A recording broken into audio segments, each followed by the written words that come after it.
Welcome back to another episode of Consciously Clueless. I'm your host, Carly, and I'll be your guide on this journey from cluelessness to consciousness and back around again. Today on the podcast, I talk to Nour Livia. Nour is an advocate for helping all of us love ourselves, our planet, and others more. She does that through amazing conversations on her platforms about being vegan, about living sustainably, about self-care, and a whole host of other things. We got into so many good topics: mental health, eating disorders, how to live a fulfilling life, how to influence others. I had such a good time talking to Nour. She is a beautiful human, and I know that you all will agree.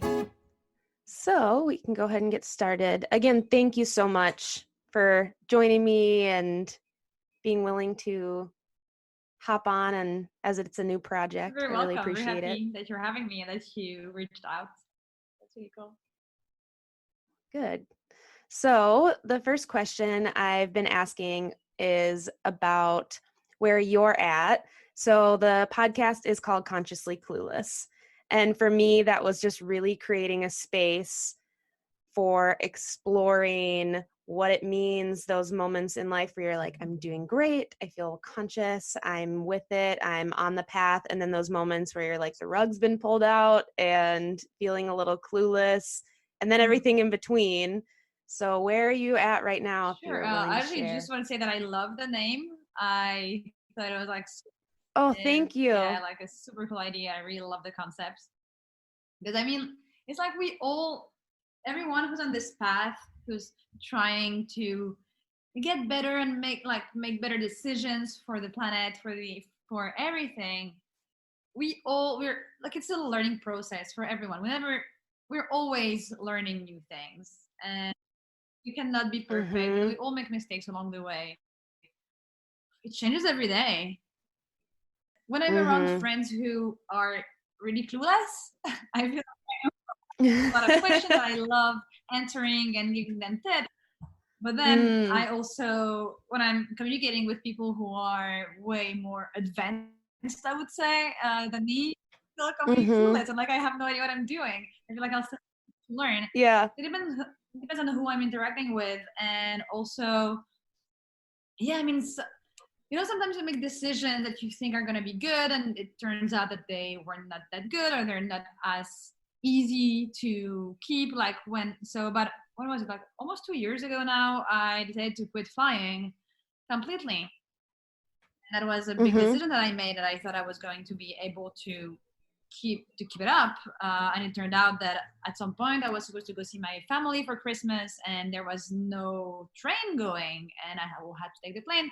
It made me reevaluate everything and realize that I also have family on the other side of the world, and going there by land, going from Europe to South Africa, for example, by land, would be the adventure of a lifetime, and I would like to see them more than once again in my life.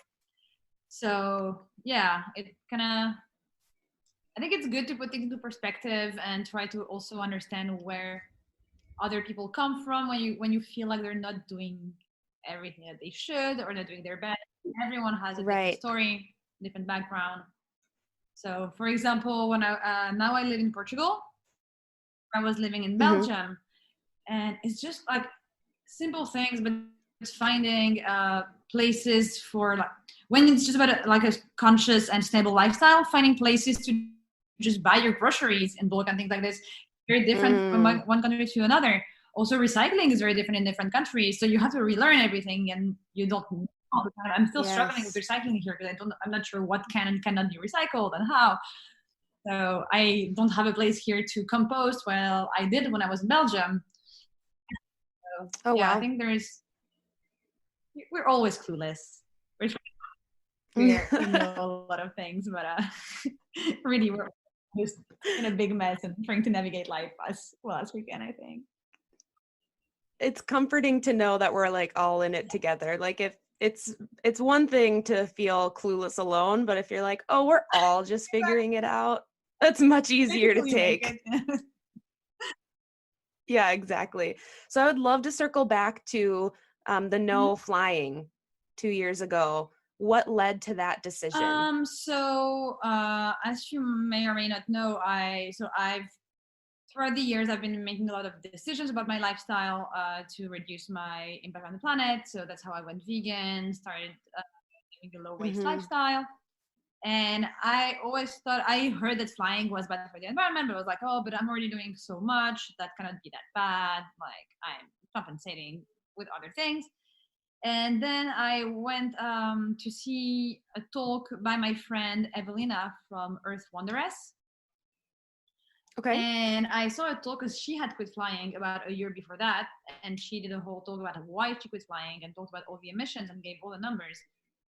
And it made me realize that I had no idea what I was talking about when it came to flying and all that kind of things. And it made me, put things into perspective and realize that I was actually being quiet. What's the word? Hypocritical in some way. And because I decided to close my eyes so I wouldn't see the harm, and that made me realize, I was like, okay, Jesus, I can do this. I'll do that too. I will quit flying now. And I actually took part in a flight-free campaign. I started one in Belgium, and I did a lot of research about this. And and then, as I told you, it was like last December that I reevaluated this after not flying for a year. I'm definitely not going to start like flying all the time and going to many places, but I think we can't be perfect in an imperfect world. So I think it's important to also consider this and try to cut ourselves some slack. It's hard because then I have the other side of my brain who's like, yeah, but like this is so unconscious and so selfish to do this. Right. So it's like always a very like, it's an inside battle. So it's hard to decide what I should and what I shouldn't do, but I'm trying to figure it out. I love we can't be perfect in an imperfect world, because it's easy to forget that the system wasn't set up for all these things we want yet, for low waste living and for vegan lifestyles to be accessible and less flying. Like, those are ideal, but the systems aren't there yet. So to judge ourselves trying to live perfectly in an imperfect world, I really think that that's important. And I know that's something I've struggled with, because when I first started diving into all those different things as well, I go in like 1,000%. Exactly. I'm like, oh, now I have to be perfectly zero waste. And then I started feeling bad about little things here and there, and it wasn't making it fun anymore. Exactly. And then it becomes very stressful. And activism and environmental burnout is a thing. And it can really take a toll on your mental health as well. Yes, definitely. Can you talk a little bit about burnout for activism? I think that's it's not talked about enough. So I actually went through it a little bit over a year ago.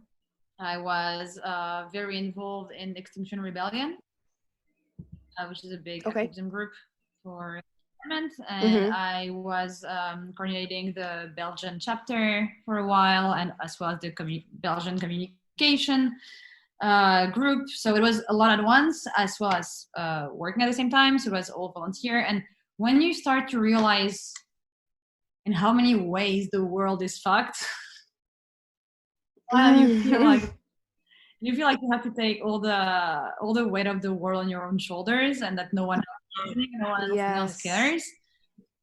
And I was trying to do everything that I could to make things move as fast as possible, until I realized that it was not my responsibility and I couldn't do that on my own. But I really burned out. I was back in a very bad mental state, because when I was younger, I battled with depression a lot. And it was kind of like sending me back to that. So I decided to really take a step back and just retire myself from Extinction Rebellion for a little while. So I'm still keeping an eye on everything, but not actively participating. I can't stop shaking my head right now at everything you're saying, because I relate so deeply to your experience of just throwing in and wanting to do it all and realize you can't do it all alone. That is something I'm still learning, and the toll it takes on your mental health. But on the other hand, there's also something I want to touch on, which is to try, because there's no black and white, and a lot of people will be like, oh, okay, so that can be very bad, so I should not do anything at all. And so we always have to find balance and try to find some middle ground, because I know that a lot of people think that they try to do their best, but they don't actually do their best. Yeah, shouldn't find ourselves excuses to not act and not speak up and change our lifestyles and try to be as good as possible for the world. So we have to find a balance, and it's very hard. Like, I don't have the answer on how to do this, but I think it's important to still try and do our best and not choose convenience over ethics. Yeah, honestly, what you just described is what I'm hoping to do with this podcast as well, right? Is help myself, learning from everyone I get to talk to, but also other people, find that balance. Because as someone who has swung from, oh my gosh, it has to be perfect, and then you swing to the other side and you're like, I can't even do this. You know, it is finding that in between. And I think that's what's overwhelming when people try and make changes. So can you tell me a little bit more about when and how you became vegan? Yeah, so I became vegan a little bit over 4 years ago. It was my vegan anniversary very recently. Happy anniversary. So I went vegan 4 years ago. I went straight from eating meat to vegan. I went vegan twice. I actually went vegan first. I think it was maybe 2 years before that. Like that, and I don't really remember for how long I was vegan. I mean, I would say I was more plant-based, because I don't think if you're vegan you can go back, because it's can't really change, I don't know, your ethics and your moral. So I would say that I was more plant-based than vegan back then, but I had no idea what I was doing. So I watched all the documentaries. I was watching a lot of YouTube about veganism, and that really sparked my curiosity, and that's how I decided to go vegan overnight.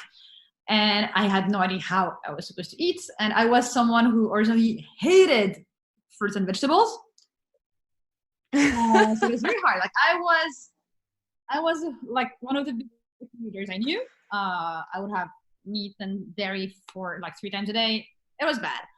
So going from that to being vegan was very complicated, and I wasn't educated on how to do it healthily. And back then, Free the Banana Girl was very big on YouTube. I don't know if you know Free the Banana Girl. I mean, but all of people don't know about her now, but she was this vegan guru who had this perfect body, and she was promoting this raw till 4 lifestyle, so eating raw food until 4 p.m. and then eating a dinner, but like in huge amounts of food. And she said, yeah, there's no such thing as overeating. And she also came from a background of eating disorders, which I also did. So I was like, if she can do it like this, I should do the same thing. And she was eating like 10 bananas a day. That's why she was called the Banana Girl. And just eating massive smoothies. So that's what I started doing, and I started fainting all the time and being very sick. Yeah, my health, like, I destroyed my health for a while. I have no idea what happened, but my body hated it. I was not meant that amount of carbs, I guess. And I blamed on veganism because I didn't know any better. I thought that veganism that didn't work for me, so I went back to eating animal products. And I didn't go vegetarian. I went straight to eating meat again. And then after a while, maybe like it took me a few months, maybe almost a year, I guess, I started really like watching documentaries again and educating myself again, and feeling like my actions were not aligning at all with my beliefs. So I decided to actually go vegan for real. And I went again overnight without really learning more, but at the end of the day, I went vegan again to educate myself straight away on how to eat and do the transition in a more, more smoothly. And I haven't looked back ever since, and I never will. I'm so curious, when you went vegan the first time and your health was starting to struggle, did a lot of people in your life too blame veganism? Everyone, yeah, of course. It's so interesting, because you can do any diet right or wrong, or any way of eating right or wrong, but it's always fascinating to me when things aren't attributed to, like, if people smoke or drink or eat fast food all the time, but someone goes vegan and everyone is up in arms about how you're going to keep it up or also, be healthy. Back then, the first time I went vegan, I was still a smoker because I quit smoking almost 5 years ago now. I was still smoking. Okay. I was partying a lot, drinking a lot, like drink drugs sometimes. So I was like, my lifestyle was completely different. So you weren't taking care of your body in other ways, and then all of a sudden you were doing this like raw vegan diet, and your body was like, what's happening? But it's funny because like now everyone, like a lot of my friends are either went vegetarian or vegan or considering it, or at least interested and curious. So, and like mostly the people who I've met since, but also the people who knew me before. And the first time I went vegan, no one remembers it. Like everyone sees it, like, I don't even think my parents remember it. Like it's kind of like if it was another part of my life, like another life, and everyone like sees me as someone who's thriving on veganism, which I'm very happy about. Definitely. Yeah. I'm pretty sure that's and now you actually do nutrition coaching. Not correct? anymore. I did for a while. Okay. But yeah, it turned out that I enjoy reaching out to more people at once and doing things that are more general than just doing one coaching. Mm-hmm. But yeah, I did a nutrition course, plant-based nutrition course that was very interesting. I really enjoyed it. Did that help your own understanding of what went quote unquote wrong the first time too? Absolutely. And it's interesting also because there's so much science on the topic and everyone has a different opinion, and the same research can show so many different things. And if you read books by those big plant-based doctors who talk about how carbs are very important for you, everything makes sense. You have some other one that are gonna talk about how eating more fats is better for you, and all the research makes sense. If you're not a scientist yourself, it's hard to know what is true and what isn't. And I think we all have very different bodies, so it's important to experiment. It's all about trial and error, I think. Personally, I know that I've tried the high carb, low fat diet. I've tried more high fat diet. I've tried more high protein, and I know that I thrive on a balance of everything. High carb doesn't work for me. High fat doesn't work for me. A balance of everything is good for me, and I'm very much into intuitive eating and trying to listen to my body, which takes a very long time to learn because we've always taught our bodies to do the thing that our mind is telling it, and like yes, our bodies, but our brain, our body listens to our brain, which I think it's like the wrong way to do things. So I've learned. Can you talk a little bit more about intuitive eating? What that means? So basically it means to try to, there's no way to put it simply because it sounds very easy like this, just said like this, but it's not. But it's basically learning what your body needs when it's hungry. Like being able to discern hunger from just wanting to eat, and to know what kind of things make you feel good. And that takes a long time. It takes a lot of trial and error, again, just trying different things. I tried for a while doing intermittent fasting, and that did not work for me. I have a lot of friends who love it and for whom it works really well.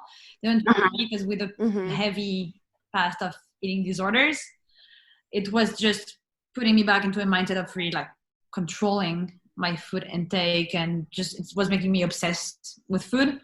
So I decided to learn how to eat more intuitively. And it turns out that most days I'm actually intermittent fasting, but not because I force myself to, but because I'm just like not really feeling like eating until a certain time. But if I'm feeling hungry, I will not hesitate to eat earlier. Like this morning, I woke up very hungry and I had some oatmeal, and that was great. So Right. yeah, it's just about trying to listen to your body, and if you feel hungry, trying to know what is going to make you feel healthy. And I mean, it's very different also, I think, for men and women, because I know women, depending on the time of their cycle, we need different things, different nutrients, and that's also still something I don't know much about and that I would love to learn more about. And I'm still very clueless in my Would you be comfortable talking about your history with eating disorders? Because I really appreciate your willingness to talk about dealing with different things, because it's something I'm trying to do more, because I think the more authentic and more I share, the easier it feels to connect with people, and it doesn't feel like you're on an island. Sure, yeah, it's something that it took me a long time to be able to talk about it, but I think it's very important to, even just for me, it makes it easier if I just talk about it, I think, whether it's at first. Mm-hmm. And also, we realize that so many of us struggle with those things. Mm-hmm. So you struggled with eating disorders before going vegan? Yeah, I mean, it started when I was like 12 or 13.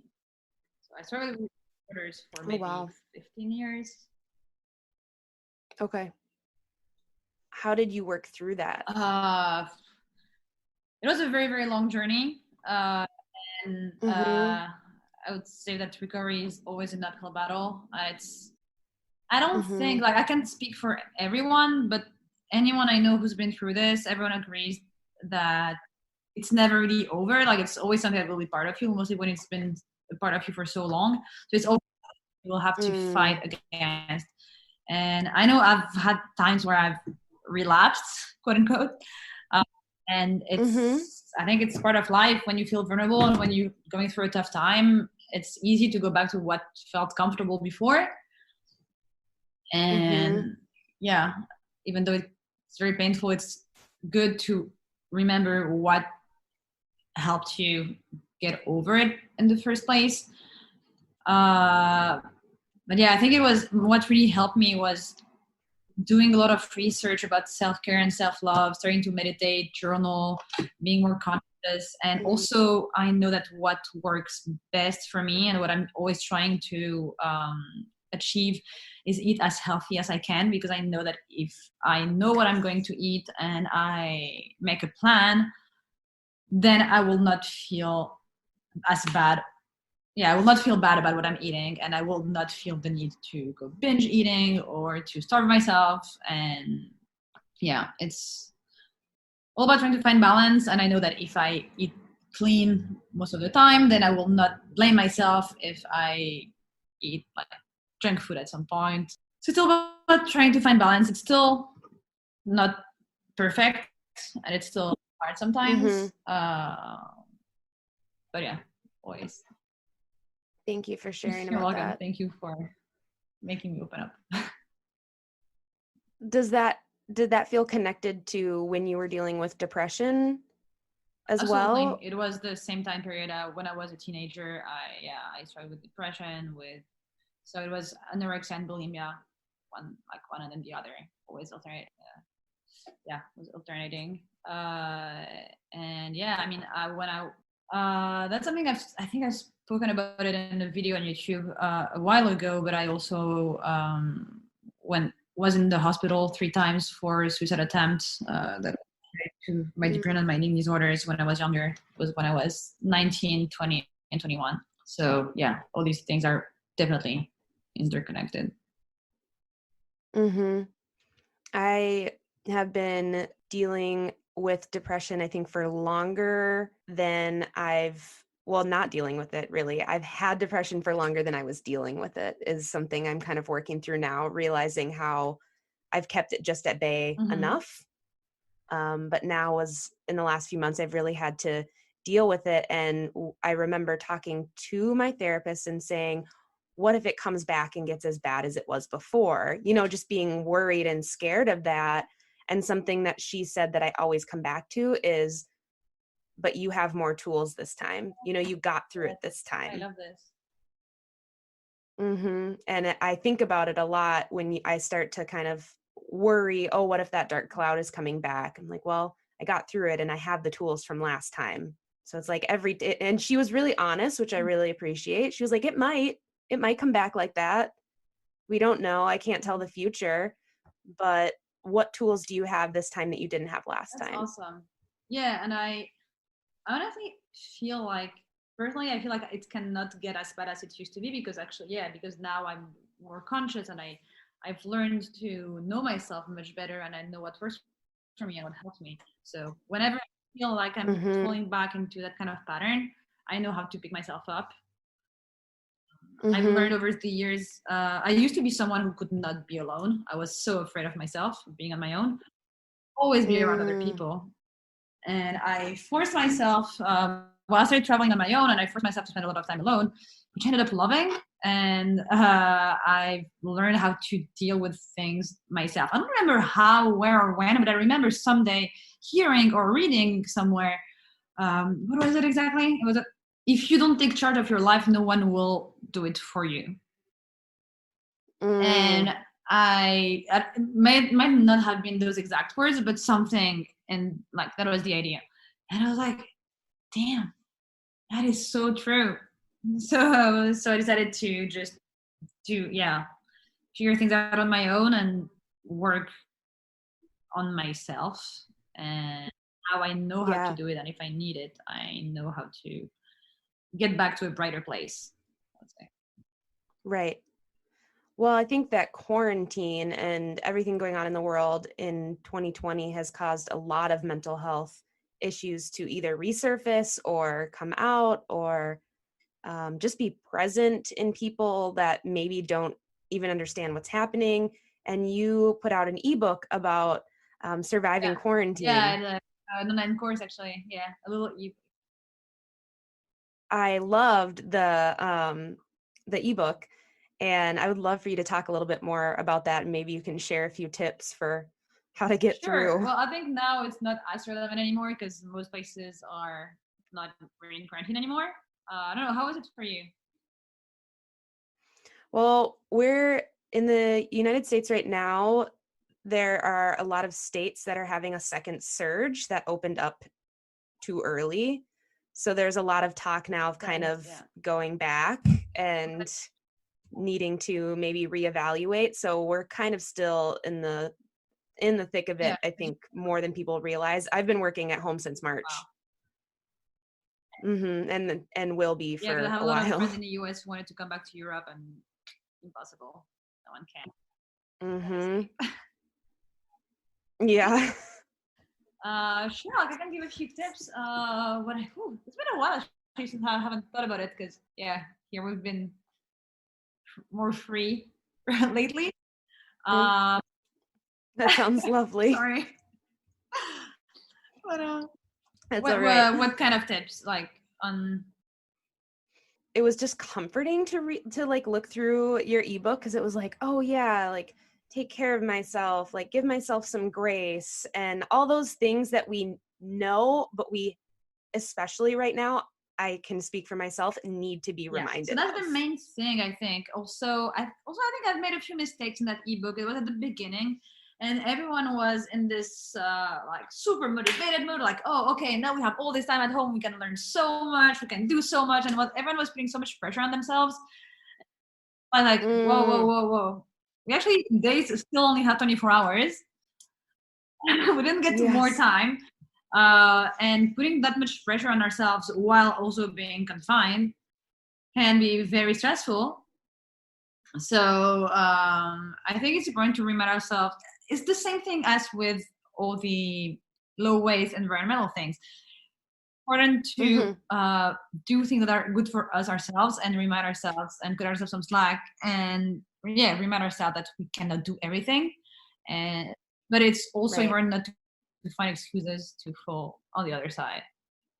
I think it's always about finding balance. I think it's good to learn to have a good routine, if we're in quarantine, so that we know what works for us and just experiment and do a lot of different things. I mean, if you know you're going to be stuck at home for weeks or months, time to experiment with trying different things and like seeing if you enjoy, I don't know, like doing yoga in the morning or in the evening, if you enjoy meditation, for how long, and what you think are your priorities. And I think once you figure out what is good for you and what works for you, that's the reason why I love routines. It's because I don't necessarily stick to them to the T every day.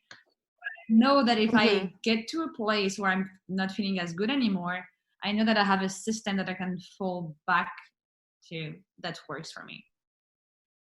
Definitely. That is so important to have the routine that you know really works. It's almost like a checklist. If I'm starting to feel like I'm having a bad day, it's almost like I can think of that routine and think of that list and think, okay, before I fall over, did I do those things that I know Exactly. work?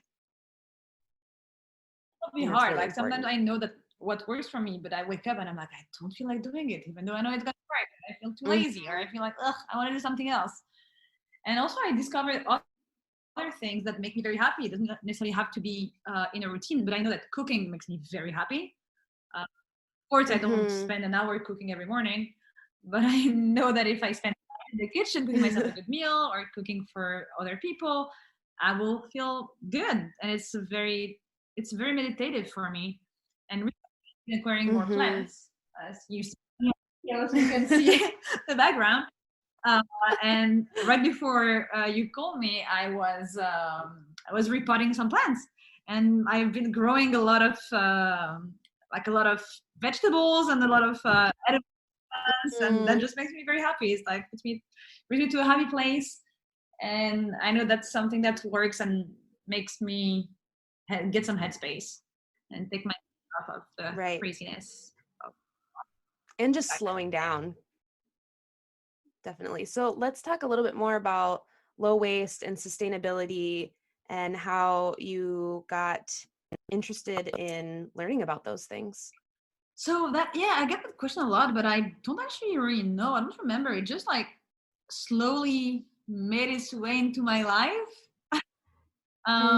It's definitely came from veganism, because I went vegan before learning all about the environment. I think from going vegan, I watched Cowspiracy, and then I started watching more YouTube videos, and I discovered a lot of channels that actually talk about both veganism and the environment. And the thing is, I have this thing when I learn something new and I feel like it's important, I feel like I need to learn more and to be able to share about it. I feel like as a human, it's my duty to word about what's wrong and help people make better choices. So yeah, I think basically it just came very gradually. After I went vegan, I started learning more about it and feeling like I needed to do more research. And I still feel like a noob. I still feel like I have so much more to learn and so many more books to read and documentaries to watch. And sometimes it feels very overwhelming. And I feel like so many people know way more than me about the topic. So yeah, I still feel like I'm on the path to learning more about what I can do and make things better. What you share and the videos that you have on YouTube are all really approachable, which is something that I really appreciate, because I talked about this in another interview, but I think that it's hard sometimes when you get an interest sparked, like, oh, veganism, I've been curious about that, or oh, making less waste, I'm curious about that. And sometimes you can find resources that are so overwhelming that it makes you think, oh, never mind, I could never do that. And that's really hard. But I think the things I've read from you and the videos are all really really good for making you feel like you can be a part of that too. And I really love that. Thank you. Yeah, I'm just trying to make everything easy and approachable. I mean, I've written 3 ebooks also, and one is about veganism and with recipes, one is about sustainability, and one is about self-care and self-love. And the one of sustainability is like it divides everything in 4 categories to kind of try to tackle different areas of your life. I'm trying to make like all the 3 ebooks are very easy tips and think that anyone can do. And I'm trying to just put everything in easy, like, yeah, in an easy form with easy words, simplify everything so it doesn't feel overwhelming. I think it's very important because, yeah, a lot of people don't have much free time to do all those things. And if they don't have a real good reason, if they don't really know why they want to change, why will they change, right? Like, so if you make things easy and approachable for everyone, then maybe they might look into it a little bit more, and it might spark their curiosity, and then they will want to learn more themselves. And I think finding that why is so important, because that is what keeps me motivated to make change, is the overarching why. And it's like when I really connected to it being more than just about myself, Yeah, right? exactly. Like about it being about the big picture, then I really connected to it on a different But like the level. other day, I was we were buying food with my colleagues, and one of my colleagues was he's mainly plant based, but he's not completely vegan. And that day I was like, you know what? I don't really eat that very often, but I feel like vegan cheese. So I got some vegan cheese, and looked at the ingredients. He's like, well, this is like, it would be healthier to eat normal cheese. And I'm like, well, because I was saying that I know that this is not like the healthiest one. It was from like, in a thing from the supermarket. And I was like, okay. But just once in a while, I don't really mind. And he's like, oh, it would be healthier to eat some normal cheese. I was like, well, I don't care. Like, that is not the reason why I'm choosing this. I care about my health, but it's not my number one priority. And the reason why, even if it wasn't good for my health and I would need to supplement like crazy, I will still be vegan, because that is not the number one reason why I am vegan. And yeah.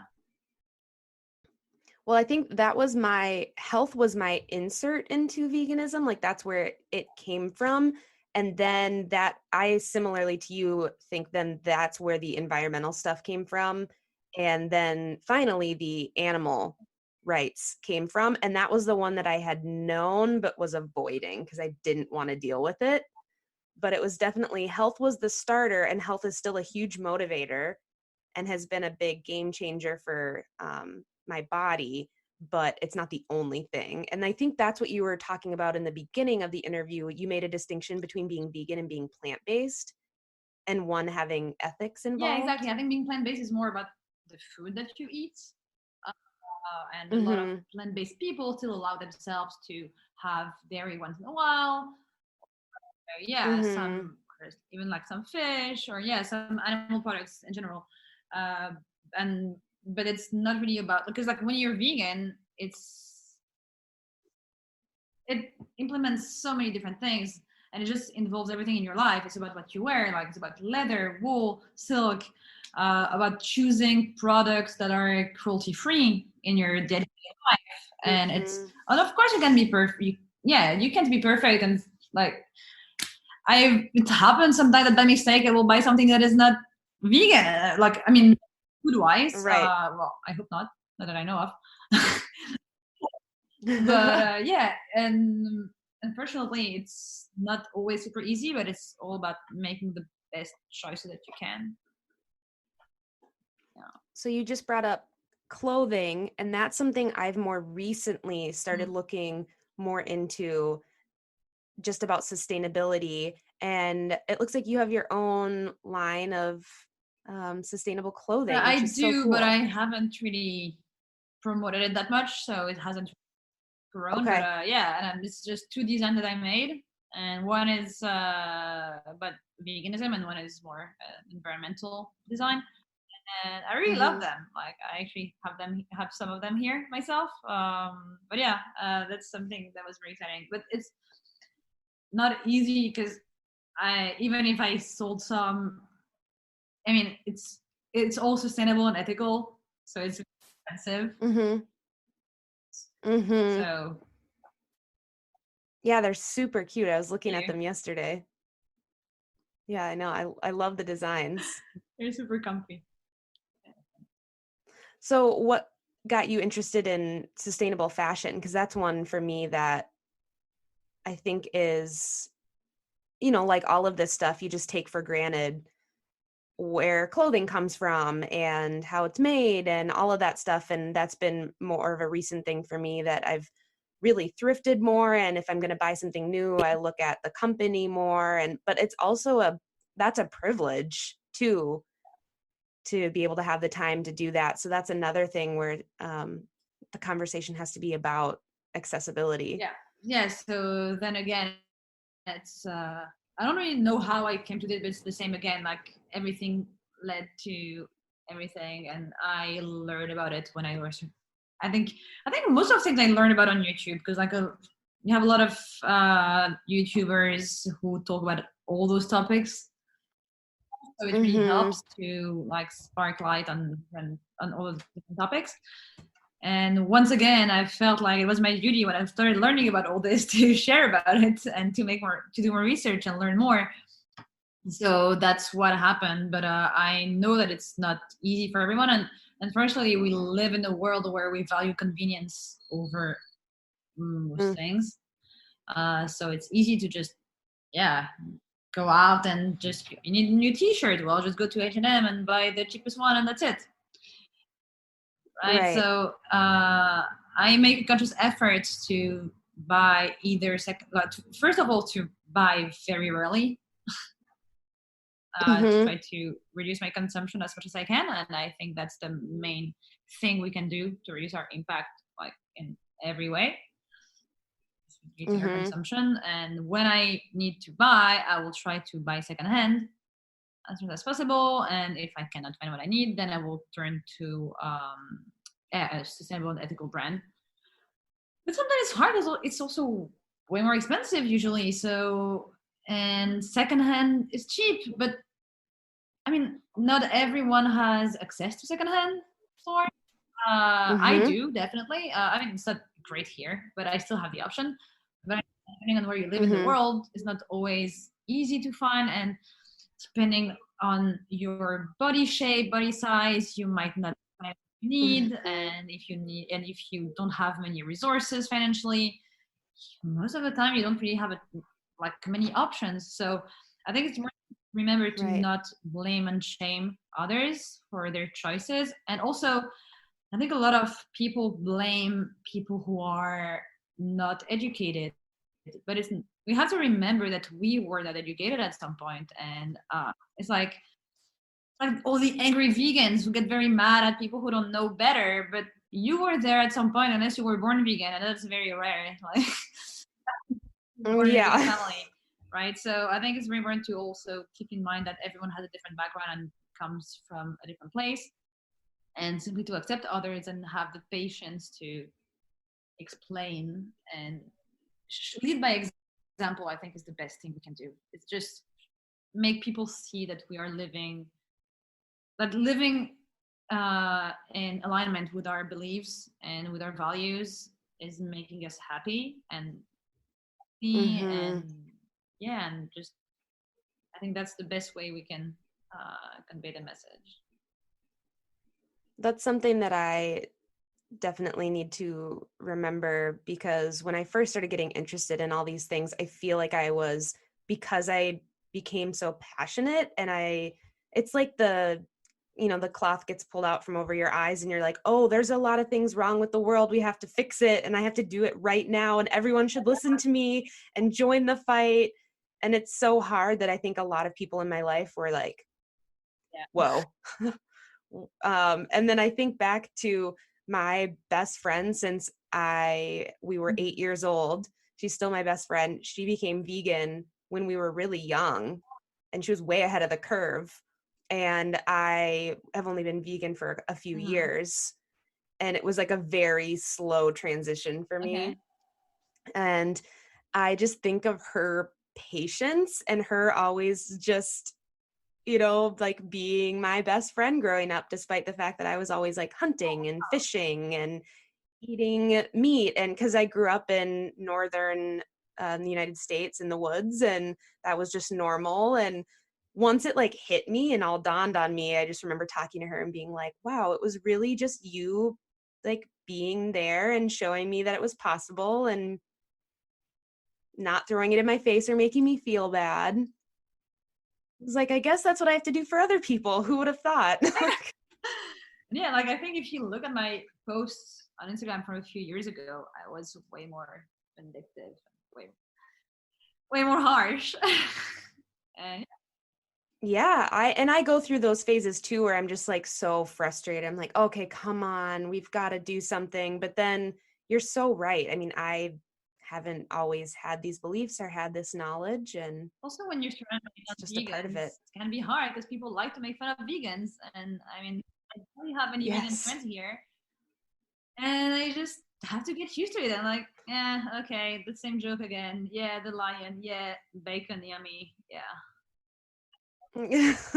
Yes, I get enough protein. Yes, I also I like a thing I love doing is cooking vegan food for all my non-vegan friends, and I love to cook, and usually they love it, and that always makes me very happy.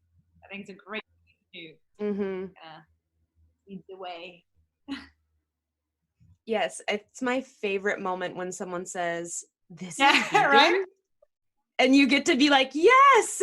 And you loved it. You ate it I just went all. for lunch now with two friends who are not vegan. I went to a vegan restaurant, and they were like, "Is this vegan? No, that's impossible. It can't be vegan. It's so good." And I'm like, "Yay!"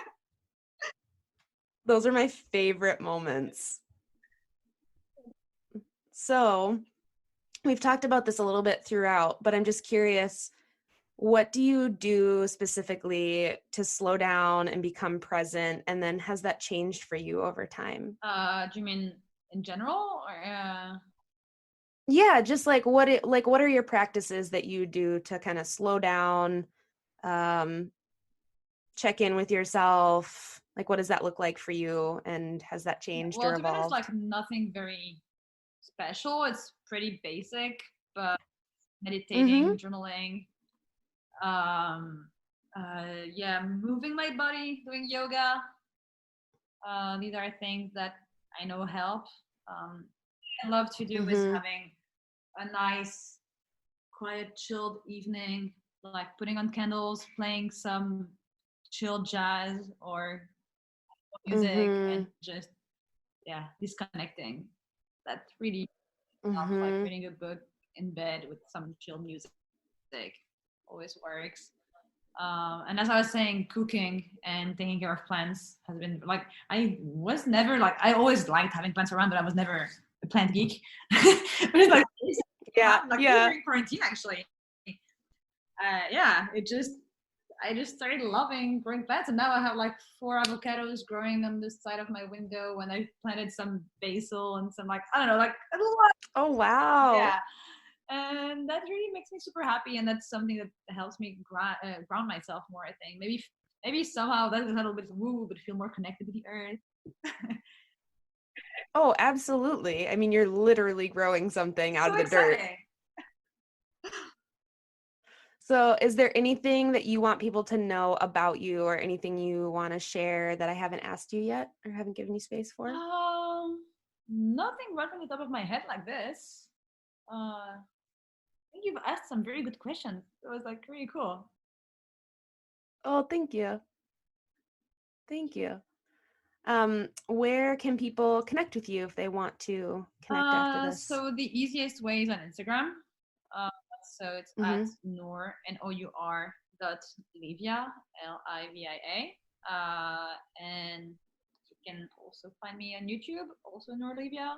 I haven't made videos in a while. I mean, maybe the last one I posted was maybe like 3 months ago, and before that it was a while before. But it's because I kind of been feeling like it's harder to know what people want to see, and I don't want to create Mm, content that is not going to bring any value to anyone.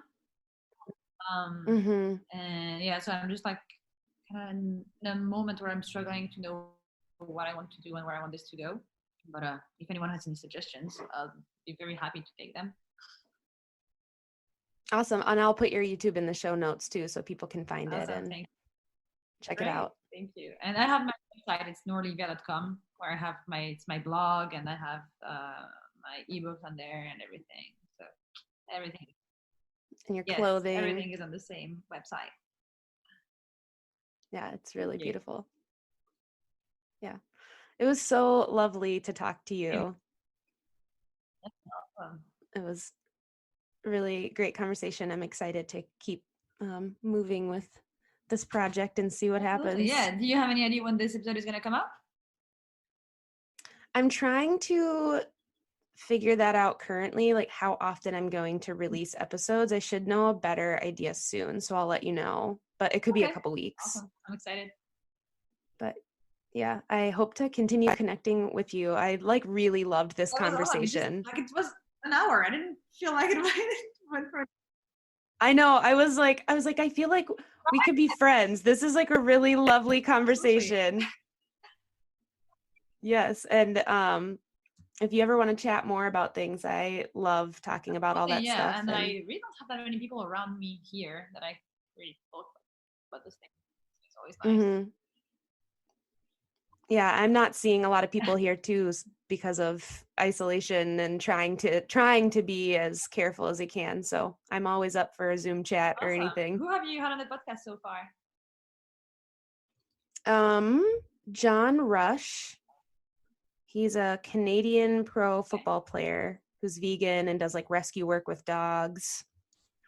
Oh, is he the one that you just posted yesterday? I guess Okay. yes. He was the first interview one.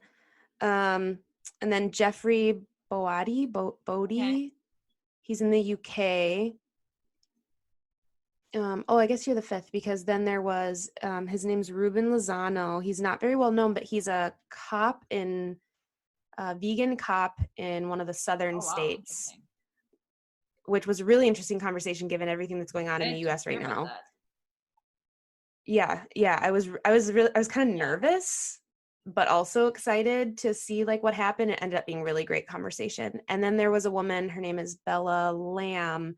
I talked to her yesterday or 2 days ago. I don't know. Time means nothing during quarantine. I don't know what day it is. And she started a vegan baking mix company, actually in the same state that I live You live in in. Minnesota, right? So my Mm-hmm. boyfriend actually grew up partly in Minnesota. Oh wow! Do you know where? In the biggest city. Minneapolis, Yeah. St. Paul. Yeah. Okay. He was Oh, that's Slovakia, great. but he was playing hockey, so he was. Oh, okay. Yep. We get a lot of hockey players in Minnesota. That's funny. That's I told him awesome. that I was gonna do the podcast with you, and that you were from Minnesota. He was super excited. He was like, "Oh, really? Like, where is she from? What are you?" So he'll know, like, I'm like from way up north. Like I'm way in the top of the state, like right next to Okay. Canada. So I'm like in the woods, like small Cool, town. though.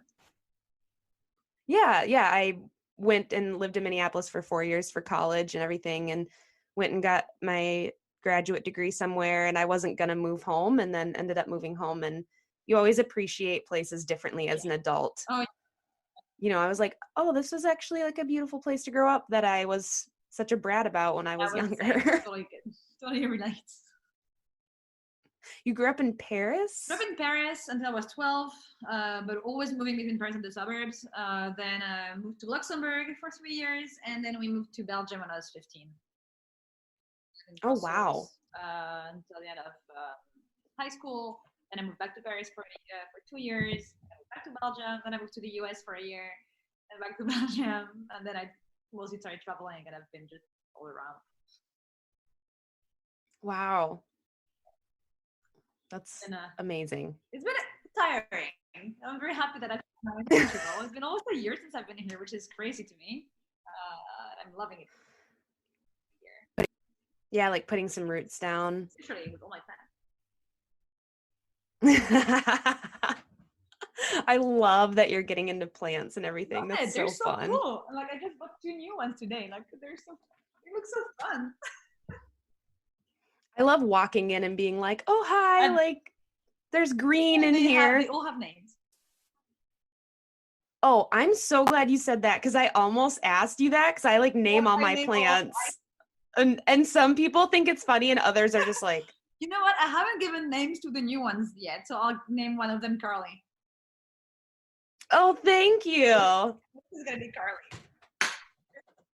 Oh, I love it. Oh my gosh, they're so pretty hanging like that too. I love it. I've really been trying to make it very cozy for quarantine. Oh, I love it. I love it. Well, I have to get back to my other job, but it was so lovely chatting with you, and I hope that we continue to keep connecting. Definitely. Yeah, of course. Awesome. Have a good rest of your evening, Have afternoon. a good rest of your day, and I'm excited to listen to all the other podcasts you've been recording. Thank you so much. Goodbye. Talk to you soon. Thanks for listening to another episode of Consciously Clueless. I hope you're feeling your heart open a little bit more like I did after that conversation. Nour's vulnerability in talking about things that affected her in life was so refreshing, and I'm so happy that I had her on the podcast. If you are enjoying this podcast, please subscribe wherever you're listening, and I would so appreciate it if you could leave me a review and a rating on Apple Podcasts. You might just be read as the review of the week next week.